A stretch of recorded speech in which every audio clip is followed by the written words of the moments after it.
say that this is not Masjid al-Aqsa, that this is the Dome of the Rock. It is called the Dome of the Rock. But the Dome of the Rock is within the Masjid al-Aqsa compound. This whole entire area is Masjid al-Aqsa. Masjid al-Aqsa is in the heart of Al-Quds of Jerusalem. And yes, this incredible recitation rings throughout the city.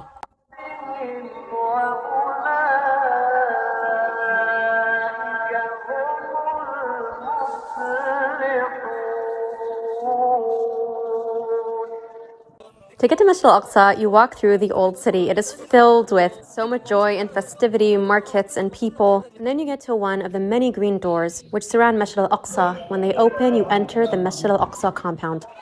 All of this is Masjid al-Aqsa. There are 5 musallas in it: al-Buraq, al-Qibli, al-Marwani, al-Rahma, and the Dome of the Rock, Kubbat al-Sukhra. Every stone, every tree in this massive compound is all part of Masjid al-Aqsa, the blessed masjid in which not a single spot hasn't been walked on by a prophet or an angel. This is that same area that you just saw, except with the Dome of the Rock behind us and filled with believers. And this, if you look all the way ahead and see those trees, beyond it is a wall where the Prophet Muhammad, peace be upon him, tied al-Buraq during Isra wa Mi'raj. This is the front of one of the 5 musallas in Masjid al-Aqsa called al-Buraq. This is an inside look. And when you step outside, you see al-Qibli, which is also sometimes called al-Aqsa.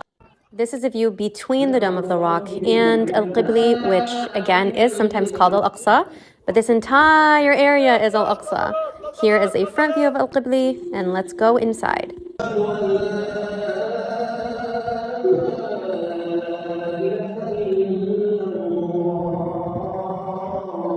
Coming out of Qibli, let's head to al-Marwani. Again, this entire area is Masjid al-Aqsa. That dome is from Qibli, which we just exited. Those tents are because of i'tikaf in Ramadan. And this is the outside of al-Marwani.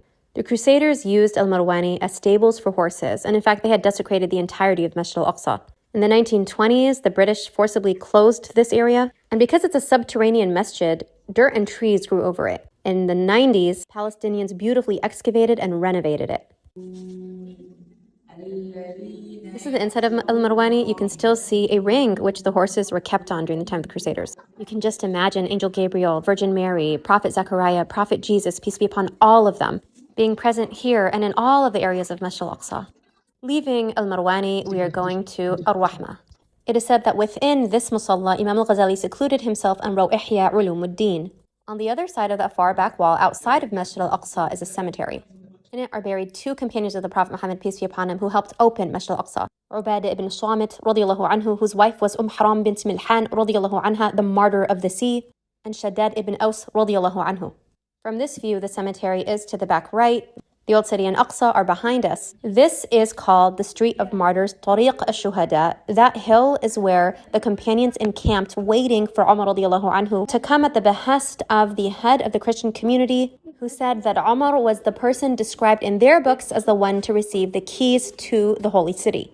Umar accepted the keys with immense humility, and he established a policy of safety, justice, and peace for the Jews and Christians of the city as well. He asked Bilal to make the adhan, and with deep emotion, for the first time, Bilal radiallahu anhu made the adhan in Masjid al-Aqsa. Unfortunately, I don't have footage of an entire section of Aqsa. However, let's go ahead into the Dome of the Rock.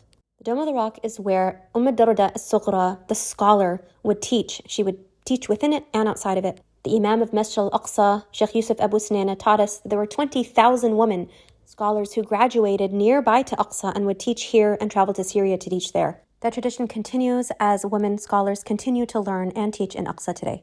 Masjid al-Aqsa is the 3rd holiest masjid in Islam, and the Prophet Muhammad, peace be upon him, taught, there is not a single inch of al-Quds where a prophet has not prayed and an angel has not stood.